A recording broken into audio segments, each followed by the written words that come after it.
안녕하세요. 오늘은 정신분석 작업의 신미, 융과 비혼의 만남이라고 하는 책 살펴보겠는데요. 제2장 창조적 무의식과 자기입니다. 비혼은 무의식을 무한한 영역으로 간주를 했죠. 그래서 무한히 알려지지 않은 영역이다. 무의식은 새로운 얘기를 했는데 이제 융하고 굉장히 유사한 관점입니다. 정신분석은 20세기 후반에서 21세기에 걸쳐 발달하면서 이런 무한하고도 그 형태를 알 수 없는 무의식 안에서 파괴적인 것뿐만이 아니라 건설적인 것을 점진적으로 확인했습니다.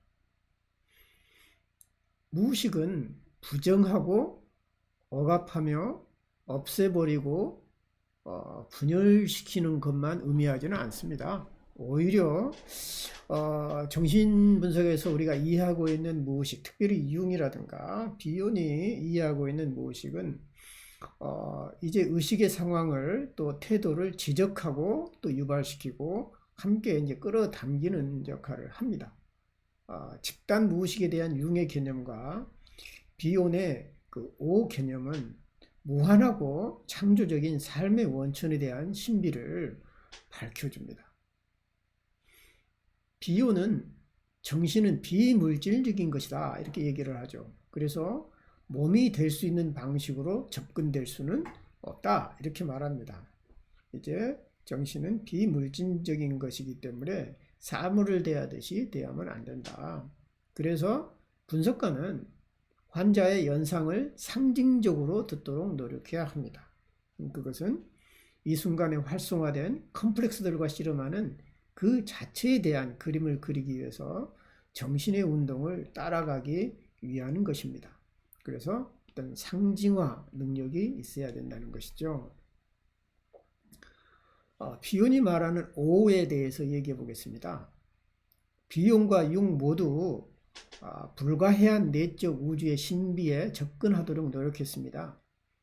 비혼은 제1의 실제, The Primary Reality, 그 제1의 실제를 오라고 불렀는데요. 그것은 융이 원형의 무한한 용기인 집단 무의식으로 불렀던 것과 대략 일치하는 개념입니다. 물론 그 오라고 하는 것을 우리가 어떻게 정의할 거냐라는 이제 여러 가지 의견이 있겠습니다만은 여기 이제 바바라 설리번은 비혼이 말하는 오와 융이 말하는 집단 무의식이 이제 굉장히 유사하다 이렇게 얘기를 합니다. 우리가 오를 하나의 연속적인 세포막으로 상상한다면 지구와 태양계의 오뿐만이 아니라 나의 오와 너의 오는 이런 세포막의 모든 측면들입니다. 그래서 우리 모두는 서로에게 관계되어 있으며 존재의 모든 요소에 관계되어 있습니다. 그래서 이제 오를 어떻게 정의할 거냐? 주로 오의 영역은 절대자로 이제 표현되기도 하고요. 궁극적인 실제 혹은 궁극적인 진리 혹은 존재의 토대 혹은 이제 종교적인 개념으로 신이나 신성 그리고 이제 물 자체라는 이름으로 다양하게 오가 표현이 됩니다. 그래서 오의 개념은 인간의 마음에 원형적으로 주어진 융의 집단 무의식 개념과 매우 유사합니다. 그래서 집단 무의식은 융의 자기, 그 셀프에 대한 이론들과 관련이 있습니다. 그래서 오라고 하는 것은 이제 집단 무의식과 이제 굉장히 유사한데 그 안에서도 주로 이제 융이 말하는 정신의 전체성, 셀프하고 또 많이 연관되어 있다. 그래서 그 이론들은 비혼이 의식의 경험 세계로의 진화라고 불렸던 것에 오가 다가오는 방식을 묘사합니다.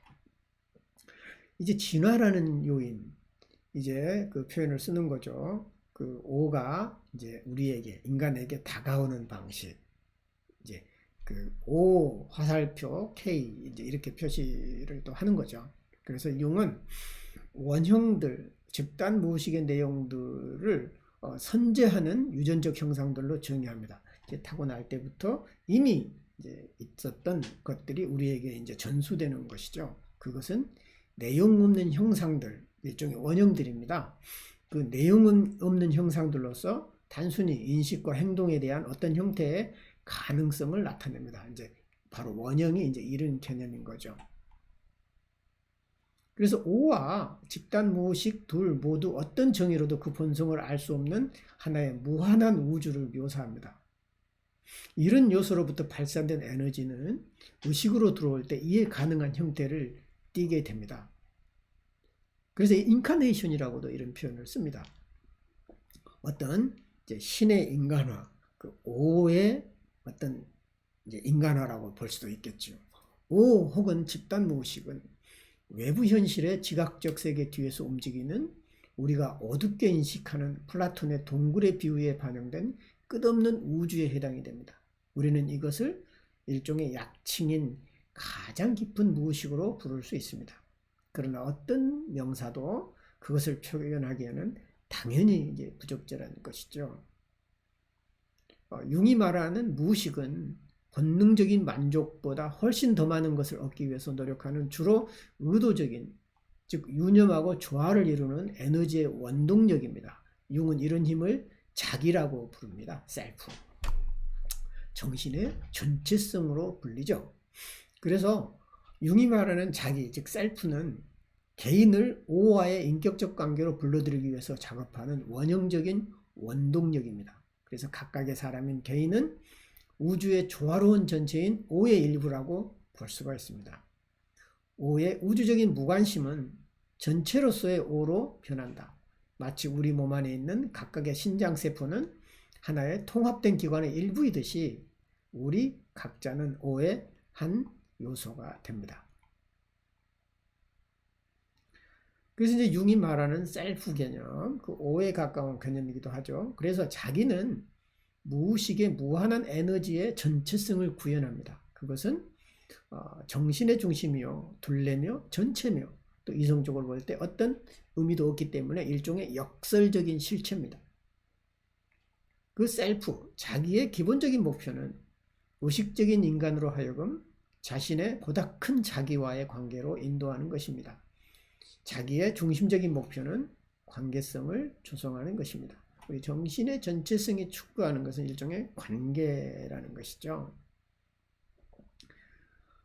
이제 보편적 자기와 개인적인 자기, 이제 대문자 셀프와 소문자 셀프의 이제 개념을 살펴보겠는데요. 융에 의하면 대문자 자기, 즉 보편적 자기는 일종의 선험적으로 존재하는 이제 선험적 실존으로서 나 혹은 개인적 자기의 예시가 됩니다. 그러니까 어쩌면 소우주와 대우주 개념과 비슷하겠죠. 그래서 내가 이제 소우주라면은 그 소우주는 전체 우주인 대우주하고 연계되어 있다는 것입니다.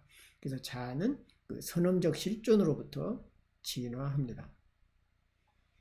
개인이 자신의 여러 자기들과의 화합과 상호 관계성을 확인하면 할수록 그는 큰 자기, 즉 대문자 자기에 대한 경험에 더욱 가깝게 접근합니다. 달리 말하면 자신의 그림자 측면들에 더욱더 좋게 그리고 더 가깝게 접촉할 수 있는 능력이 그로 하여금 큰 자기와 더욱 좋게 그리고 더욱 가깝게 접근하게 할 것입니다.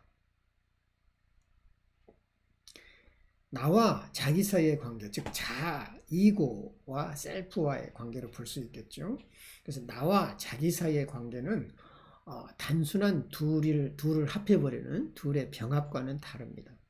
발달 단계에서 나타나는 자, 자기 축, 자와 자기가 연결되어 있는 축이죠. 이것을 자자기 축이라고 하는데 에딘저의 표현인 거예요. 이거는. 그래서 자자기 축은 나와 자기의 관계를 구성하는 표현입니다. 그 축이 손상되어 관계에 대한 나의 능력이 제대로 발휘되지 못하면 의식과 무한한 무의식인 오 사이의 연결은 악화됩니다. 그때 나는 그 본능적인 뿌리, 그 창조성, 그 기본적 생명력인 자기로부터 이제 분리되기 시작하는 거죠. 떨어져 나갑니다. 비욘이 말하는 오는 모든 상황의 절대적 진리입니다. 융이 말하는 더 셀프는 자신을 속이는 어떤 거짓을 포기하도록 강요하며 동시에 자신이 실로 누구인지를 깨닫기를, 즉 자신과 관계 맺기를 요청하죠. 그러나 인간들은 우리 모두가 알고 있듯이 진실한 관계성을 회피하고 자신에 대해서 과도하게 거짓말을 합니다. 다른 사람들하고도 관계를 못 맺지만 내가 내 자신과 하고도 관계를 맺지 못한다는 것이죠. 신경증은 내가 나를 속일 때 발생하는 거예요, 사실은. 내가 나 자신에 대해서 진실하지 못할 때. 다른 얘기로 하면은 내가 나의 한계를 모를 때, 지나치게 모를 때 이제 신경증이 발생한다고 볼 수 있습니다. 우리 모두는 적어도 어떤 때는 우리 자신을 알지 않기 위해서 작업한다고요. 참 아이러니죠. 우리가 분석을 받고 상담할 때는 내가 나 자신을 알려고 하는데 사실은 감춰버리고 묻어두고 내가 생각한 것을 정당화시키기 위해서 공부하고 있을 때도 좀 많다는 것이죠. 여러분, 수고했습니다.